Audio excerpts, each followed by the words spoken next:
Film शुरू होती है एबनी नाम की एक औरत से जो अपनी मॉम और 3 बच्चों के साथ एक नए घर में शिफ्ट हुई है क्योंकि किसी बात की वजह से उसका अपने हस्बैंड से झगड़ा हो गया था और वो अकेले ही अपने बच्चों को पाल रही थी। एबनी की मॉम को कैंसर था मगर उनका मानना था कि आज मैं गॉड की वजह से ही जिंदा हूँ। वो काफी रिलीजियस मजहबी थी, इसीलिए रोजाना चर्च जाया करती थी। गॉड पर उनका बहुत यकीन था और वो वहाँ दुआएं मांगा करती थी। करें बात एबनी की, वो बिल्कुल भी रिलीजियस नहीं थी और ना ही उसके दोनों बेटे, इसलिए वो भी चर्च नहीं जाते थे। सिर्फ उसकी बेटी ही थी जो अपनी नानी के साथ चर्च जाया करती। जब से उसका झगड़ा अपने हस्बैंड से हुआ था, एबनी काफी डिस्टर्ब रहने लगी थी, जिस वजह से वो बहुत शराब पीती और बच्चों के साथ भी काफी सख्ती से पेश आती। पैसों के मामले में भी वो काफी कंजूसी करती थी, जिस वजह से बच्चे उसे पसंद नहीं करती थी। यहाँ तक कि अपनी माँ से भी उसकी नहीं बनती थी। अब एक दिन जब वो लोग खाना खा रहे थे तो एबनी का छोटा बेटा एंड्रे दूध मांगता है, पर एबनी ये कहकर मना कर देती है कि डॉक्टर ने कहा है कि तुम्हें दूध से एलर्जी है, ज्यादा दूध नहीं देना, इसलिए और तुम्हें नहीं मिलेगा। इस पर एंड्रे कहता है, मॉम ऐसा किसी डॉक्टर ने नहीं कहा, आप बस कंजूसी कर रहे हैं। ये सुन एबनी को गुस्सा आ गया, वो उसके मुंह पर थप्पड़ मारती है जिससे एंड्रे के मुंह से खून निकलने लगा। एबनी उसका मुंह साफ करती है और कहती है,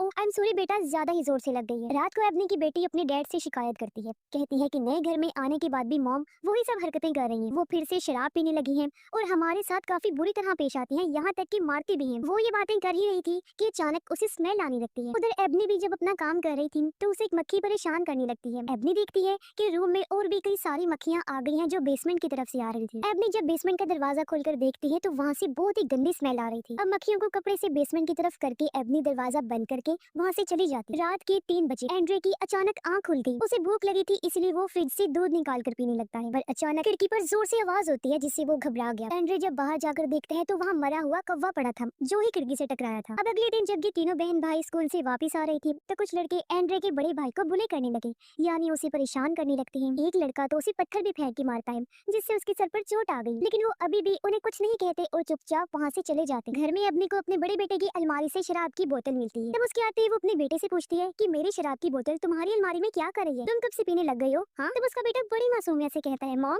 मैं नहीं पीता, बल्कि आपसे छुपा के रखी है ताकि आप ना पी पाएं। अब एबनी अपनी बेटी से पूछती है कि इसके सर पर चोट कैसे लगी। जब उसने बताया कि गली के लड़के ने मारा है तो एबनी को काफी गुस्सा आ गया। वो फौरन गली में जाकर बुरी तरह उस लड़के को पीट देती है और कहती है कि आइंदा की बात मेरे बच्चों से दूर रहना। फिर जब वो बैठी थी तो मक्खियाँ फिर से उसे परेशान करने लगती हैं। इस बार भी ये मक्खियाँ बेसमेंट से ही आ रही थी। तभी वो देखती है कि एंड्रे अकेले में किसी से बातें कर रहा है। एबनी पूछ भी लेती है कि तुम किससे बातें कर रही हो? तो वो कहता है अपनी दोस्त से जिसका नाम ट्रे है। ये सुन एबनी को अजीब तो लगा, लेकिन वो ये सोचती है कि शायद एंड्रे ने अपना कोई ख्याली दोस्त बनाया होगा, इसलिए वो इस बात को टाल देती है। रात में एंड्रे बेसमेंट में चला गया और एबनी को फिर से अजीब आवाज आने लगती है। वो नीचे चेक करने आई तो बेसमेंट का दरवाजा खुला हुआ था, जिसे जाते वक्त एंड्रे ही खुला छोड़कर गया होगा, तो वो दरवाजा बंद करके सोने चली जाती है। अगले दिन जब एबनी की मॉम अपना चेकअप करवाने हॉस्पिटल गई तो उन्हें पता चलता है कि उनके इलाज के लिए इंश्योरेंस वालों की तरफ से पैसे नहीं आ रहे, बल्कि एबनी उन्हें बिना बताए उनके इलाज के लिए पैसे भर रही है। ये जानकर अब उसकी मॉम को समझ आती है कि आखिर क्यों एबनी इतनी कंजूसी करती है। रात को एबनी का बेटा देखता है कि आज वो फिर खूब शराब पीकर आई है, जिस वजह से उसे काफी बुरा लगा। एबनी के आते ही उसकी मॉम कहती है, मुझे पता चला है कि मेरे इलाज के पैसे तुम भर रही हो, मुझे समझ नहीं आ रही बेटी,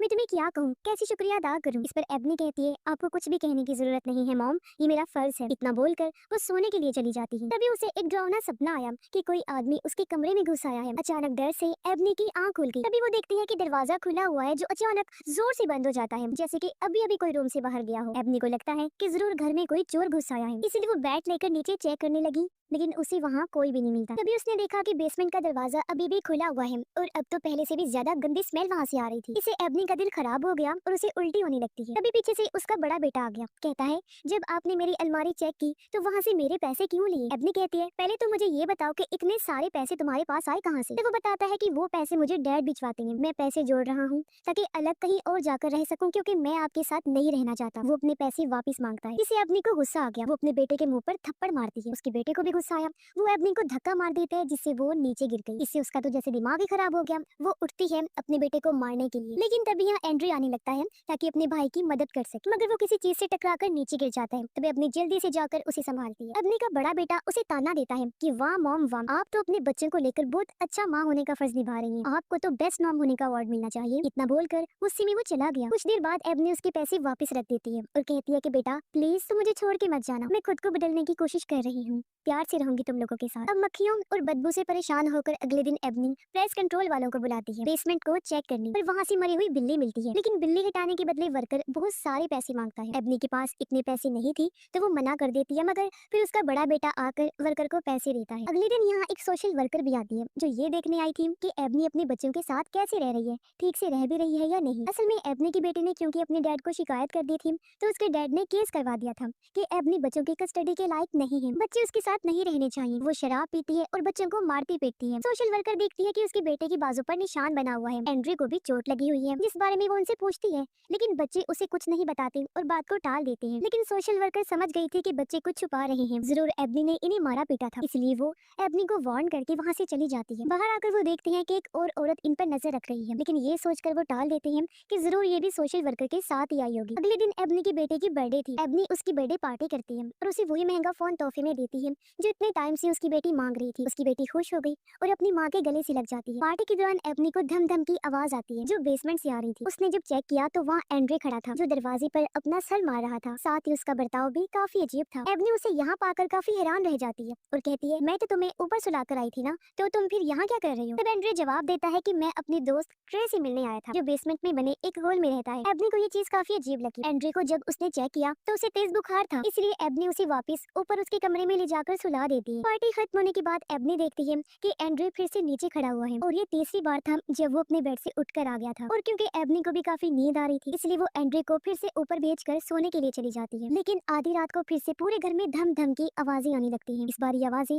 सभी को सुनाई दे रही थी। एबनी चिल्लाकर बच्चों को कहती है कि शोर मत करो, चुप करके सो जाओ। लेकिन जब फिर भी आवाजें नहीं रुकती तो एबनी को गुस्सा आ गया। वो बच्चों के पास जाती है चेक करने और हम बच्चों की चीखों की आवाजें सुन पाते। ये आवाजें सुनकर एबनी की मॉम भी वहाँ आ गई, जो देखती है कि बच्चे डरे सहमे दीवार के साथ बैठे हुए हैं और उनके सामने अजीब हालत में एबनी बैठी हुई थी। सारे सूरत हाल देखकर एबनी की मॉम को काफी अजीब लगा। वो बच्चों से पूछती है कि यहाँ क्या हो रहा है। तो बच्चे कहते हैं कि मॉम हमें दीवार के साथ पटक के मार रही थी। इस पर एबनी रोते हुए कहती है कि नहीं मॉम, मैंने कुछ भी नहीं किया ऐसा। अब कल तो हबी हो जाती है क्योंकि तीनों बच्चे स्कूल जाकर अजीबोगरीब हरकतें करने लगती हैं। एंड्रे तो क्लास के दौरान टॉयलेट ही कर देता है। ना सिर्फ ये बल्कि वो उसे खाने भी लगा और जब टीचर ने उसे ऐसा करने से मना किया तो वही चीज वो टीचर की तरफ भी फेंक के मारता है। उसकी बहन भी अपने टीचर को जाकर कहती है कि मेरे जिस्म से खून आ रहा है, यानी उसे फीमेल्स वाला मसला हो गया था। एबनी का बड़ा बेटा जब क्लास में था तो एक लेक्चर के दौरान वो जोर जोर से हंसने लगता है। टीचर भी उसे रोकने आई लेकिन उसकी हंसी तो रुकने का नाम ही नहीं ले रही। ऐसी हालत में वो जमीन पर बैठकर और ज्यादा हंसने लगता है। इसके बाद तीनों बच्चों का चेकअप करवाने के लिए उन्हें हॉस्पिटल ले जाया जाता है। दिमागी टेस्ट के दौरान जब एंड्रे को एक कौवे की तस्वीर दिखाई जाती है तो वो उसे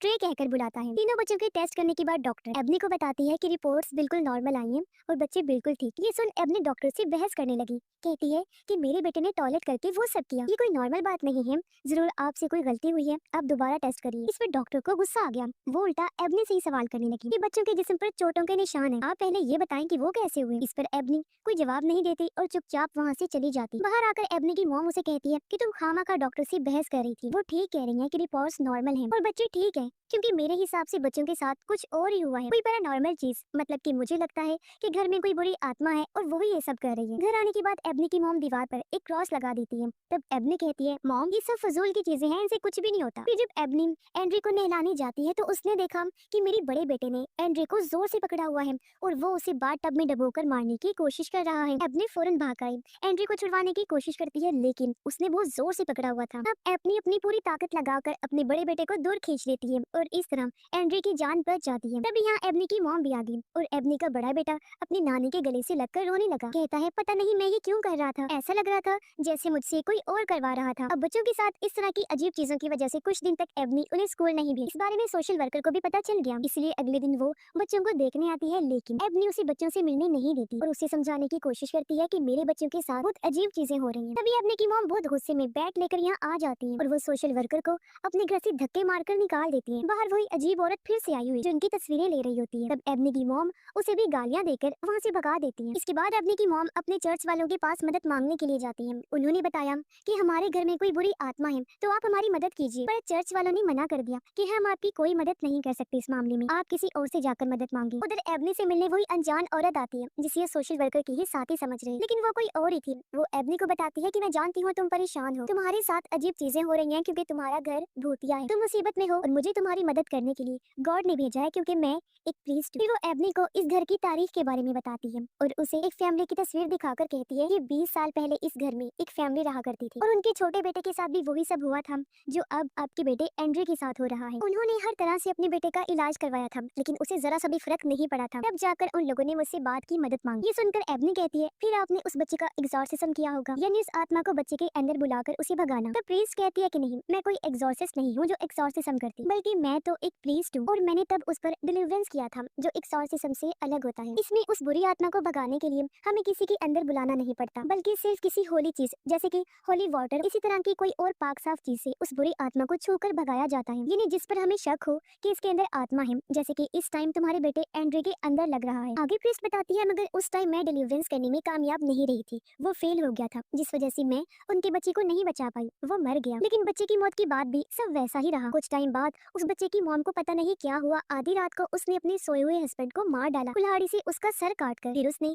अपनी बेटी को भी मार दिया और आखिर में अपनी भी जान ली। अब एबनी उस फैमिली के बच्चे का नाम पूछती है जिसकी सबसे पहले मौत हुई थी। तो प्रीस्ट बताती है कि उसका नाम ट्रे था। ये सुन एबनी चौंक जाती है। वो प्रीस्ट को बताती है कि एंड्रे ने अपना एक ख्याली दोस्त बनाया हुआ है, जिसका नाम भी उसने मुझे ट्रे ही बताया था। प्रीस्ट कहती है वो कोई दोस्त नहीं है, दुश्मन है, क्योंकि वो एक शैतान है जो बच्चों के सामने बच्चों के ही रूप में आता है ताकि वो उन्हें धोखा दे सके, और वो ऐसे करते करते तुम्हारे बेटे को ले जाएगा। अब ये सुनकर एबनी को गुस्सा आ गया, क्योंकि वो गॉड पर तो यकीन रखती नहीं, शैतान पर क्या रखती। इसलिए वो प्रीस्ट को कहती है ये क्या बकवास लगा रखी है, और उसे और भी खरी खोटी सुनाकर वहाँ से जाने लगती है। पर जाते जाते प्रीस्ट जबरदस्ती उसे अपना एड्रेस देते हुए कहती है कि रख लो, तुम्हें इसकी जरूरत लाजमी पड़ेगी, तुम आओगी मेरे पास देखना। उधर घर में एबनी की मॉम को एक शैतानी आवाज सुनाई देती है जो उनका नाम पुकार रही थी। वो काफी घबरा गई और जल्दी से होली किताब लेने जाती है, मगर वापस आने पर घर के सारे डीमंस उन पर हमला करके उन्हें जान से मार डालती हैं। एबनी जब घर आई तो देखती है कि दीवार पर लगा हुआ क्रॉस जल रहा था, जिससे पूरा धुआं घर में फैल रहा था। और जब वो आग बुझाने जाती है तो अपनी मॉम की लाश को पड़ा हुआ देखती है, जिससे वो बहुत ज्यादा घबरा गई,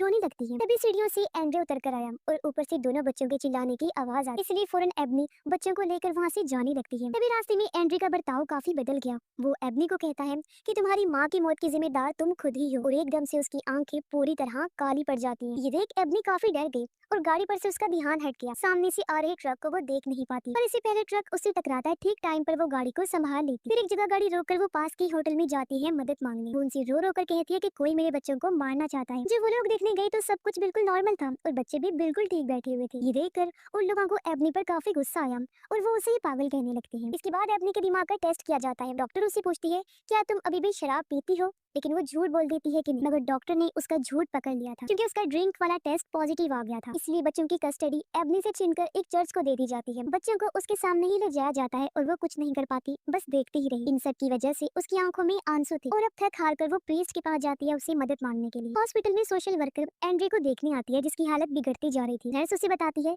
कि एंड्रे काफी अजीब बर्ताव कर रहा है, पता नहीं कैसी आवाजें निकाल रहा था। कुछ देर पहले तो वो किसी और ही जुबान में बात कर रहा था। उधर प्रीस्ट एबनी को बताती है कि तुम्हारे घर में बहुत सारे डीमंस हैं और उन्हीं में से किसी एक ने तुम्हारे बेटे एंड्रे को पोजेस्ट कर लिया है, यानी कि अपने कंट्रोल में, और उसी के जरिए वो तुम्हारे बाकी दोनों बच्चों को भी कंट्रोल कर पा रहा है। वो तुम्हारे जैसे कमजोर लोगों को अपना शिकार बनाता है, लेकिन अब मैं तुम्हें ताकतवर बनाऊंगी और तुम्हें गॉड पर यकीन करना सिखाऊंगी। प्रीस्ट उसे यहाँ हिम्मत देती है और प्रे करना, दुआएं मांगना सिखाती है। हॉस्पिटल में सोशल वर्कर एंड्रे से बात करने जाती है तो वो शैतानी आवाज में कहता है कि मैं एंड्रे नहीं हूँ। वो पूछती है तो फिर तुम कौन हो? तब एंड्रे के अंदर का डीमन कहता है पहले मेरी बेल्ट खोलो, मैं फिर तुम्हें बताऊंगा कि मैं कौन हूँ। इस पर सोशल वर्कर कहती है मैं तो ऐसा कुछ नहीं करने वाली हूँ। तब वो डीमन अपना फुल जोर लगाकर खुद ही अपनी बेल्ट को तोड़ देता है। वो बेड पर से सीधा जमीन पर कूदता है, फिर उल्टे हाथ पांव दीवार पर चढ़ने लगता है। ये देख वो काफी डर जाती है और जल्दी से आकर डॉक्टर को इस सब के बारे में बताती है, लेकिन डॉक्टर उसकी बातों का यकीन ही नहीं करता। अब एबनी नर्स के हुलिये में हॉस्पिटल आई और चालाकी से एंड्रे को हॉस्पिटल से बाहर निकाल आती है, जहाँ बाहर गाड़ी में प्रीस्ट उसका इंतजार कर रही थी क्योंकि वो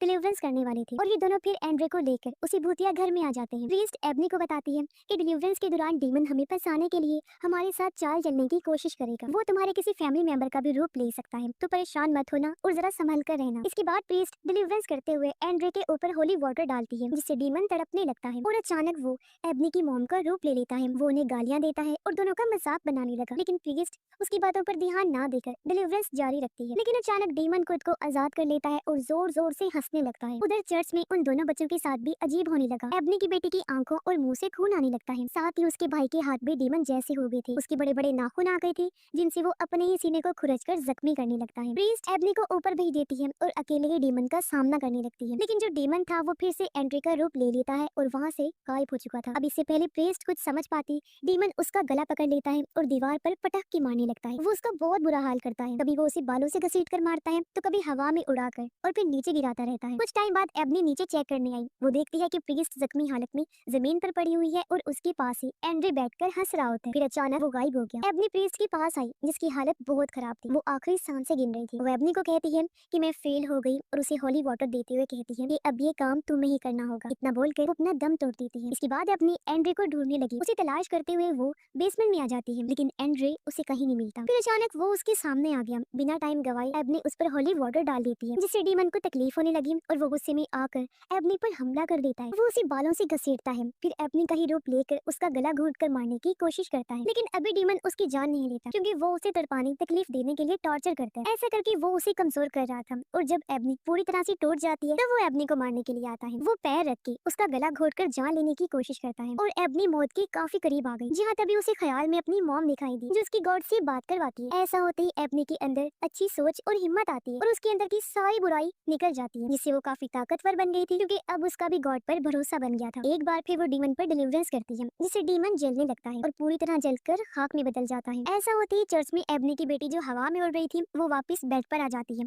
और एकदम नॉर्मल हो गई। एबनी का बेटा जो खुद को खा रहा था वो भी रुक जाता है, और डीमन बेसमेंट में बने उसी होल से वापस चला जाता है जहाँ से वो आया था, यानी कि हेल जहन्नुम में, और सब कुछ बिल्कुल ठीक हो जाता है। इसके बाद हम सीधा 6 महीने के बाद का टाइम देखते हैं, जहाँ एबनी को अपने बच्चों की कस्टडी वापस मिल गई थी। वो और उसके बच्चे बहुत खुश। एबनी ना सिर्फ ये घर बल्कि ये शहर भी छोड़ के चली जाती है। उसकी अपने हस्बैंड से भी सुलह हो गई थी, और वो बच्चों के साथ अपने हस्बैंड के पास ही जा रही होती है, जहाँ ये एक खुशहाल फैमिली की तरह रहने का फैसला करते हैं। एबनी भी बिल्कुल ठीक हो गई थी, और उसने शराब पीना भी छोड़ दी थी, और ये फैमिली हमेशा एक होकर रहने का फैसला करते हैं। और इसी हैप्पी एंडिंग के साथ ये फिल्म इधर ही